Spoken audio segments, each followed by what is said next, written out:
और अब चलते हैं अनुज के पास। हमारे साथ मौजूद हैं इस वक्त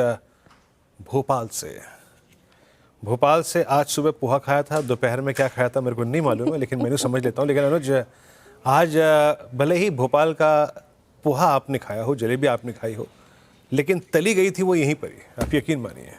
क्या गजब स्विंग है सुबह से निफ्टी बैंक में। हालांकि निफ्टी थोड़ा सा बैकफुट पे आ गया, बट आज बहुत दिनों बाद निफ्टी बैंक अपने रंग में है ना। अप्रोच क्या रहेगी?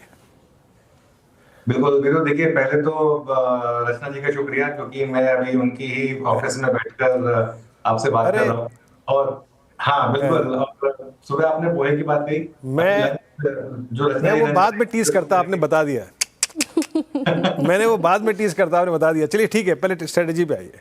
चलिए ठीक है। देखिए, वीरू, एक तो ना आज बहुत दिनों के बाद फीलिंग अच्छी वाली आ रही है। आप सुबह से मार्केट देखिए, निफ्टी भले ही रेड में हो, 5 पॉइंट नीचे हो, लेकिन मार्केट में फीलिंग से कह रहा हूं, बहुत दिनों के बाद एक अच्छी फीलिंग आपको नजर आ रही है मार्केट में।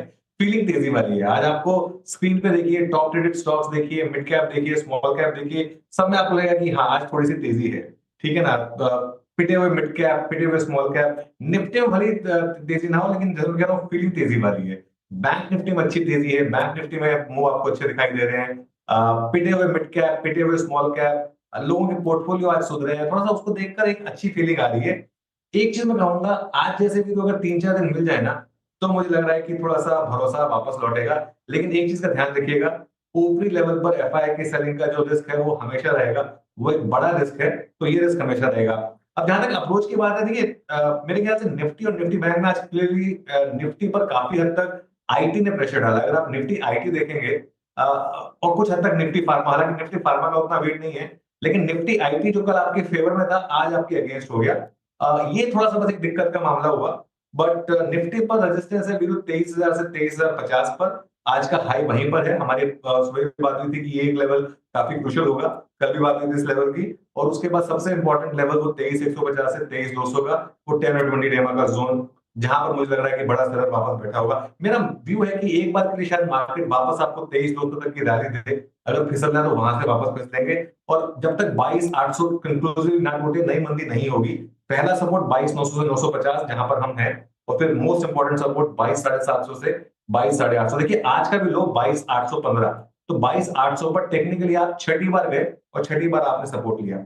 आज निफ्टी बैंक का प्राइस एक्शन बहुत शानदार है अभी। और निफ्टी बैंक में देखिए, 49,800 अगर क्रॉस हुआ, तो मुझे लग रहा है 50,000 और 50,200 का भी रास्ता खुलेगा। लेकिन 49,600 से 49,800 के बीच में काफी बड़ी रेजिस्टेंस है। और अब आज के लो के नीचे ही फ्रेश वीकनेस आएगी।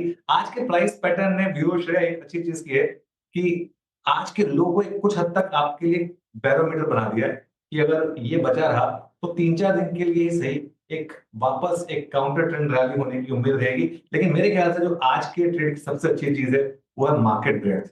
एक बार आप मार्केट ब्रेड्थ देखिए और एक बार आप मिड कैप और स्मॉल कैप देखिए। आई थिंक इस तरीके की मार्केट ब्रेड्थ देखने के लिए, इस तरीके का मिड कैप और स्मॉल कैप एक्शन देखने के लिए आंखें तरस गई थी। जो पैरेलल लाइन चल रही है सुबह से ना, ऑलमोस्ट 3:1 4:1 की। सबसे इंपॉर्टेंट ये है, 3-4 दिन अगर आपको ऐसे मिले, निफ्टी भले ही कुछ ना करे, निफ्टी भले ही रेड में रहे, लेकिन 3-4 दिन अगर ऐसे एडवांस डिक्लेयर मिल जाएंगे ना, तो मार्केट का मूड बहुत थोड़ा सुधर जाए। ओके, चलिए एक काम करते हैं। आप सोच रहे होंगे कि आज अनुज सुबह सुबह कहाँ पोहे के चक्कर में, भोपाल के चक्कर में, भोपाल के आउटस्कर्ट्स में, और रचना जी की इस वक्त सीट पर बैठे हुए हैं। दरअसल एक बड़ी इंटरेस्टिंग बात है, और अगर आप मध्य प्रदेश से हैं तो आज आप CNBC आवाज़ शाम को ज़रूर देखिएगा। एक खास इंटरव्यू मध्य प्रदेश के मुख्यमंत्री श्री मनोहर यादव जी का आज सुबह ही सुबह अनुज ने किया है, और बड़ा दिलचस्प इंटरव्यू। और मैं किस शख्स के साथ था अनुज वीकेंड पे, तो मध्य प्रदेश में क्या ग्रोथ रही है, वहाँ का इंफ्रास्ट्रक्चर कितना इम्प्रूव हुआ है बीते 10 साल में, उनके ज़रिए मैं जानने की कोशिश कर रहा था। और स्पेशली उन्होंने इंदौर का जिक्र किया, भोपाल का जिक्र किया। वाकई नज़र आया आपको वो फीलिंग आ रही थी क्या इंफ्रास्ट्रक्चर के विकास की, रोड्स की? देखिए वीरू, मैंने ना अपनी जिंदगी के 3 साल रतलाम मध्य प्रदेश में बिताए हैं। तो मध्य प्रदेश के साथ मेरा एक कनेक्शन वैसे भी रहा ही है, एक दिल का कनेक्शन। और मध्य प्रदेश तो देश का दिल एकदम बीच में है। सड़कों पर इंफ्रास्ट्रक्चर में क्लियरली इंप्रूवमेंट है। अरे वो तो आपको अक्रॉस इंडिया दिखाई देगी। लेकिन एक चीज क्लियर है, मध्य प्रदेश की जो एक बहुत बड़े फेवर में जाती है चीज, वो ये है कि इंफ्रास्ट्रक्चर के हिसाब से एकदम सेंटर में होना, मतलब सभी मेट्रो से ऑलमोस्ट इक्वल डिस्टेंट होना। मुंबई से 45 मिनट की फ्लाइट में आप भोपाल पहुंच जाते हैं। दिल्ली से 1 घंटे की फ्लाइट में आप भोपाल पहुंच सकते हैं। तो ये आई थिंक एक बहुत बड़ा प्लस फैक्टर है। आई थिंक रोड इंफ्रास्ट्रक्चर काफी अच्छा है मध्य प्रदेश का, ये एक बहुत बड़ा पॉजिटिव फैक्टर है। आई थिंक फैक्ट ये कि 15 साल से अब सेम सरकार है वहां पर, स्टेट और सेंटर में, और वो कोऑर्डिनेशन है। आई थिंक वो एक बहुत बड़ी चीज है। तो क्लियरली एक समय था जब मध्य प्रदेश बीमारू राज्य माना जाता था, और आज देश के फास्टेस्ट ग्रोइंग स्टेट्स में से एक है। ये जो समिट हो रही है, ध्यान रखिए, आज भी मध्य प्रदेश की इकोनॉमी में 47% एग्रीकल्चर है। अब कोशिश कर रहा है स्टेट की एग्रीकल्चर तो रही ऊपर, लेकिन सर्विसेज और मैन्युफैक्चरिंग को भी ऊपर लेके आया जाए। तो उस हिसाब से आई थिंक ये समिट है, और इस समिट को कवर करने के लिए मैं यहाँ पर आया हूँ। बहुत अच्छा लगा मुझे चीफ मिनिस्टर से मिलकर, एकदम down to earth chief minister है। और बाकी खैर ज्यादा बताऊंगा नहीं। आई थिंक आज शाम को, कल हम इस इंटरव्यू को प्ले करेंगे, तब उसमें आपको झलक देखने को मिलेगी। अच्छा, ये एक चीज़ नज़र आई आपको उनसे बातचीत करके, मुलाकात करके मैंने, क्योंकि इंस्टाग्राम पे बहुत सारी रील्स देखी है अनुज, एक ज़मीनी, मतलब ज़मीन से जुड़े मुख्यमंत्री कभी अपने काफिले को रोक कर किसी अमरूद की ठेली से तोड़ के या काट के अमरूद खा लेते हैं, वो बातचीत में नज़र आया आपको? बहुत डाउन टू अर्थ। बहुत डाउन टू अर्थ है, और उन्होंने ब्रेकफास्ट कराया हमें, हमारे उनकी वो डाइनिंग टेबल पर, और एकदम सादा ब्रेकफास्ट, और बहुत अच्छा ब्रेकफास्ट। और वो एकदम, जैसा मैं कह रहा हूँ, जमीन से जुड़े हुए, लोकल पॉलिटिक्स समझने वाले। और ये एक बात ना, वैसे ये इस रजीम की खासियत भी रही है, इस बीजेपी रजीम की। शिवराज सिंह चौहान 3 बार मुख्यमंत्री रहे, अब नए मुख्यमंत्री को लेकर आया गया, और इनको देखकर लग रहा है कि ये भी लंबी लंबी रेस के घोड़े हैं वीरू। मुझे हैरानी नहीं होगी अगर ये भी शिवराज सिंह की तरह ही अगले 2-3 बार अगर चीफ मिनिस्टर बने तो मध्य प्रदेश।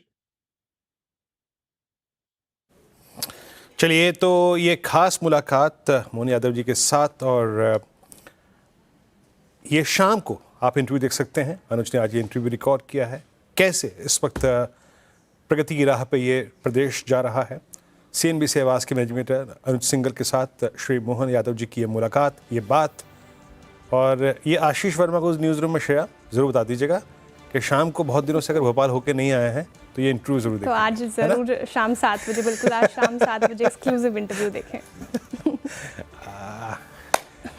शुक्रिया कुछ सर। पूछना चाहते हैं श्रेया आप अनुज? मैं ये वैसे सर, इंदौर और भोपाल की चर्चा, मेरे बहुत सारे फ्रेंड्स भी हैं और मेरी खुद की बहन वहीं पे पढ़ती है, तो वो बताती है कि Indore is the cleanest city. Sir, cleanness के मामले में बताइए, क्या देखा आपने? आपके दृश्य कैसा रहा इंदौर में? एक्चुअली हुआ क्या था, मैं भोपाल की तो फ्लाइट मिली नहीं, तो मैं कल रात को डायरेक्टली इंदौर लैंड किया। मैं रात को जब तक होटल पहुंचा, रात को 12:30 बज चुके थे, और उसके बाद सुबह सुबह मुझे 5:30 बजे मैं इंदौर से निकल गया था। तो इंदौर तो मुझे ज्यादा देखने का मौका मिला नहीं। होपफुली अगली बार जब मैं आऊंगा तो मैं आपको इंदौर के बारे में बता पाऊंगा। लेकिन